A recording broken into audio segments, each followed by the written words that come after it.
Hi, welcome to Manas Shil YouTube channel. Before we start, kindly subscribe to my YouTube channel. Thank you. Let's start the video. If you haven't watched the previous video, I'll link it in the description box, or you can click here.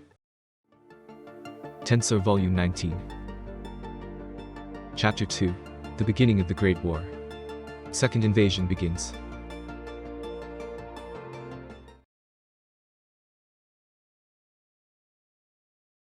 The Kingdom of Ingratia, the Great Underground Maze. It was a secret passage that had been dug for over hundreds of years. It was a facility prepared in case of the invasion of angels, and was widely known as a maze because of its intricate complexity. There were several large open areas in the levels near the surface which could be used by anyone as a place of refuge in case of emergency. However, that was only on the surface. At the lower levels, there were secret places that only a few people knew about. It was the dark side of the royal capital, an evil research facility that could never be revealed to the world. The research there was controlled by magical inquisitors, and the content of their research was the method of incorporating the monster factor into the human body. The results of their research were still quite impressive, including muscle strength 10 times greater than that of normal humans, skin tougher than steel, and skeletons to support those muscles.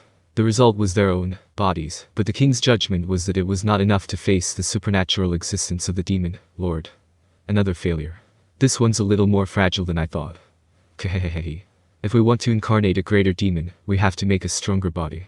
I heard that the Empire was developing a weapon called the Battle Chimera, and the concept is similar to ours. There's a difference between modifying the human body directly and using it as a synthetic beast. The existence of a drug that could induce medical skills had been a closely guarded secret and was not widely known. Therefore, the researchers here believed that the synthetic beast, Battle Chimera, was the perfect weapon. However, they believed that strengthening the human body directly was quicker than using synthetic beasts, and that they were superior to them. That is why, without any sense of repulsion, they were repeating experiments that would seem forbidden to ordinary people. But it was still not enough. They were not satisfied with the results. Currently, they had exhausted the factors of capturable monsters, and had succeeded in extracting some factors, essences. The reinforcement rate was steadily increasing, and the model was being upgraded, but this time the vulnerability was not a physical issue, but rather a mental issue. It is said that a sound mind resides in a sound body. If this is true, then a strong body should be accompanied by a strong mind. With this in mind, the researchers began to search for a way to fuse spiritual life forms. The quickest way to do so, they argued, would be to tap into the power of demons. The reason for this was that it was easy to obtain a body. In the north, there were repeated skirmishes with demons, and lesser demons and greater demons were procured by capturing weaker ones. Such demons were lodged into dead bodies and incarnated. Thanks to these demons, they had succeeded in analyzing their composition and discovered some interesting results. What is the mechanism of demon incarnation? The answer to this question was that the magicules eroded human cells and transformed them to be compatible with magic. However, this was only the case when the demon took the initiative, and forcibly taking in the demon's power was nothing but a poison to the human body. That was a given. Energy intake through food, sleep, and even breathing would become unnecessary, and even lifespan would disappear. It would be like being reborn as a completely different life form, and to control that by human will would be the ultimate form of recklessness.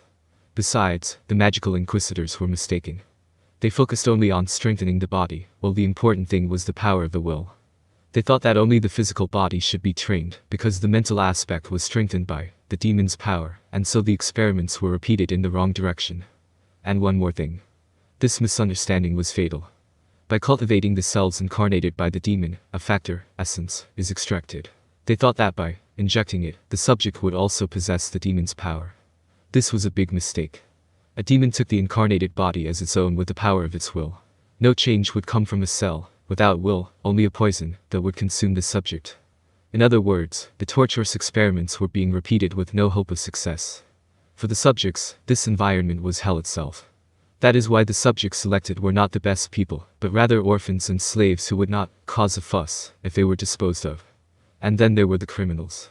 Those who had committed serious crimes were secretly executed and brought to this laboratory. Reiner was breathing heavily and repeatedly. Despair and fear occupied his heart. He had fallen from the honorable position of commander of the Knight Order of the Kingdom of Ingratia to the status of a disposable experiment. Many of Reiner's beloved subordinates had been killed. At first, he was angry at the injustice, but soon his heart was broken. The help he had expected did not come. Reiner's family home was destroyed, and the Night Order abandoned him. It was only natural. Reiner had acted outrageously at a previous council meeting. He used Elric, the first prince of the Kingdom of Ingratia, as a motive and fought against Demon Lord, Rimuru and Holy Knight Commander Hinata. If he had won, he would have been a champion, but he lost easily. In such a case, Reiner had to be charged with treason. Naturally, all the people involved in Reiner's crime were executed. In other words, he was used as an experimental subject in this laboratory. The help that Reiner hoped for was never going to come. Reiner understood this, and now he spent his days fearing when he would be used as experimental material. Damn it. Why is this happening? The only reason he hadn't completely gone insane was because his anger came back from time to time when he remembered. It was a complete resentment against Demon Lord Rimuru and against Holy Knight Commander Hinata. I'll make you weep. Even if you to beg for your life, I won't forgive you. I'll make you accept everything that happened, and then I'll torture you to death. A fierce hatred was holding Reiner's heart together. Moreover, there was another reason why Reiner had become that way. That was because, as of now, Reiner had only undergone physical enhancement surgery. The plan was to strengthen him as much as possible, and then move on to the experiment of merging with a demon. In particular, Reiner was a precious specimen with an over A rank value, so the researchers treated him with care. It was doubtful whether one could it a good fortune or not, but in any case, Reiner was still alive and if one only looked at his power, it had reached special A rank. And then, on that day, a hope that was never meant to come appeared before Reiner. Wow, I didn't expect it to be this easy to break in. The one who praised Vega was Feldway, who had half-heartedly entrusted Vega with guiding the way. There were 4 of them in the room. Vega was followed by Arios and Mai, and Feldway was at the back. After their strategy meeting, each of them made their own preparations. They all agreed not to start the attack at the same time, but to let the Demon Lords focus on the first attack, and then hit the main target. This meant that Feldway and the others, who were aiming for Masayuki, would be a step behind. Fen, a 3-star commander, was to make the first attack. He was responsible for attracting the attention of the Demon Lords with his flamboyant rampage. He would defeat Daggerul, a member of the Octagram, and take control of his army. The impact would be so great that it would send chills to the hearts of the other Demon Lords. Jahal, a 3-star commander, was also assigned to assist Fen. With this, they had assembled enough forces to bring down the West. Feldway and his group were the main contenders. Their goal was to go to the World Conference in Ingratia's capital and dispose of Masayuki. In order to keep others out of the way, Zelario, a 3-star commander, was sent to stand by in the sky to stop the Demon Lord Luminous if she made a move. Or, at Feldway's signal, he was to launch an all-out attack on Ingratia's capital. In addition, at the same time as Fen's attack was to begin, the forces of Insect Lord Solanus were scheduled to attack the Demon Lord Melum's stronghold in the former Eurazania. Currently, the 6 remaining 8 stars were Gi, Rimuru, Ramurs, Melum, Daggerul, and Luminous. Since they were going to attack 2 of them at the same time, he hoped that it would upset the other Demon Lords. However, the Demon Lord Rimuru, who was as much a target to watch out for as Gi, was reported to be near Masayuki, whom Feldway and the others were targeting. The name had been on the list of participants for today's meeting, but he could not deny the possibility that this was a trap. That is why Feldway was thinking of acting cautiously and responding flexibly. For this reason, he accepted Vega's advice and made use of the hidden passageways instead of entering the capital by force. That was a good decision. Located in the forest on the outskirts of the royal capital was one of the exits to the passageway. By entering through there, it was very easy to get in without being affected by the barriers that guarded the capital. And that wasn't the only fortune. So, this laboratory is still active. I miss this place. I remember when they experimented on me here. Vega muttered such a thing, and indeed, there was a hint of human presence coming from the end of the passage. From Feldway's point of view, these people were all insignificant in power, but by human standards, they had a certain strength. At first, he thought it would be troublesome to cause a ruckus here, but he soon realized that this was an unexpected blessing. Oh, I knew it. The people trapped in this cage are experimental subjects for our research here. As Vega explained this, he approached the cage unprotected. He then addressed the person in the cage in a friendly manner. Hey, brother. You doing okay? The person he was speaking to was Reiner, whose heart was on the verge of breaking. What, you are not those damn researchers? Reiner noticed someone standing in front of the cage and cowered in fear. He looked up to see Vega, confused by the unusual situation. Vega laughed. By the looks of it, you're pretty messed up. You are. Ha, I'm Vega. I guess you could say I'm your senior. Senior, you said. Yeah. I'm someone who was once used as a test subject here. I was lucky to escape, but it's still a bad memory that gives me nightmares. Hearing this, Reiner became familiar with Vega. He felt a sense of camaraderie with Vega as someone who understood the harsh environment. You're just like me. Yeah, I am. So, how about I help you out? Vega went off on his own. Feldway, who was listening to it all, didn't interfere. The mission was in Vega's hands, and until now, things have been going well. He thought it would be a good idea to leave things to him, and he would just keep an eye on things. Besides, there was another reason. In addition to Reiner, there were many other prisoners here. Other experimental subjects. There were nearly 100 of them. Their bodies were similarly enhanced, and they seemed to be in good shape. So, he wondered if he could use these experimental subjects for Yorishiro, a phantom who had not yet incarnated. While Feldway was pondering, Vega and Reiner continued their negotiations. What? Reiner was puzzled by the unexpected news. If Vega was going to help him, then there was no way he could refuse. However, Vega and the others were too suspicious. He wondered if he could really trust them, though that was only for a moment. After all, if he turned down their offer, all that awaited him was destruction.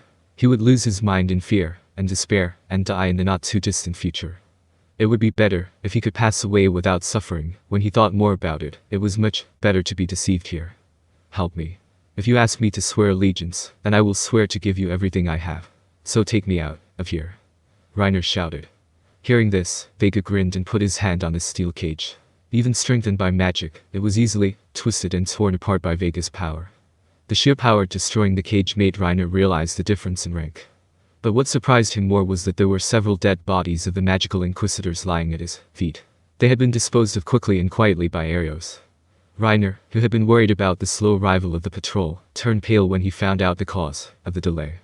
I can't believe that the secret forces of the Kingdom of Ingratia, to whom even I can't match up, were killed so easily. It's hard to believe, but these guys are truly monsters. Even as he was thinking this, he felt truly relieved. Reiner knew that he had made the right choice. Nice to be working with you, brother.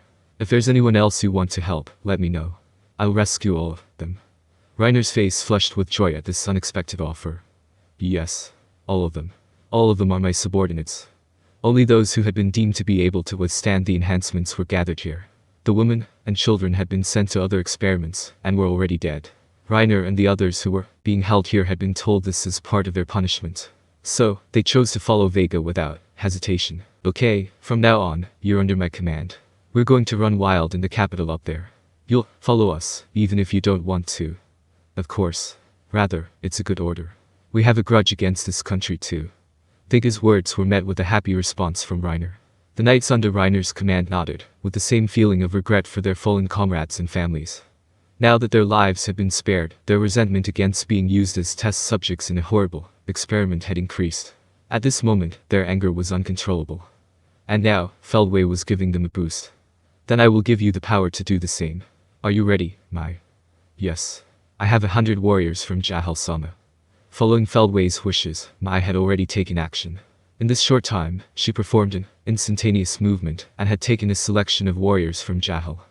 Jahal was not happy, but Feldway had given him an order. There was no way he could disobey, so the order was carried out swiftly.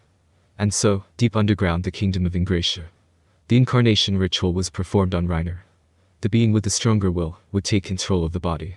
In some cases, the egos would be merged, but Reiner accepted this as better than those inhumane experiments. And so, I am filled with power. Vega-sama, thank you for saving us, and giving us the chance to take revenge. No problem. I'll lend you this thing, so you can go wild. Reiner took the weapon from Vega. It was a knight's sword embodied by the multiple weapons ability that Vega had taken from Oria. Needless to say, its performance was equivalent to a mythical grade weapon, but Reiner, who had the power of a staff officer class phantom, would be able to use it. The current Reiner's power was over 1 million in terms of existence value. With the addition of the mythical grade weapon, he had been strengthened to the equivalent of 2 million. Reiner's subordinates have also been reborn with existence values ranging from 200,000 to 500,000, equivalent to special A rank or higher. Vega was in a good mood, having acquired an unexpected asset. Feldway was also satisfied. This was an unexpected pickup. Now, go wild and do your best to help me. With a smile on his face, he watched as Reiner and the others left in high spirits. Thank you for watching. Hope you enjoy it.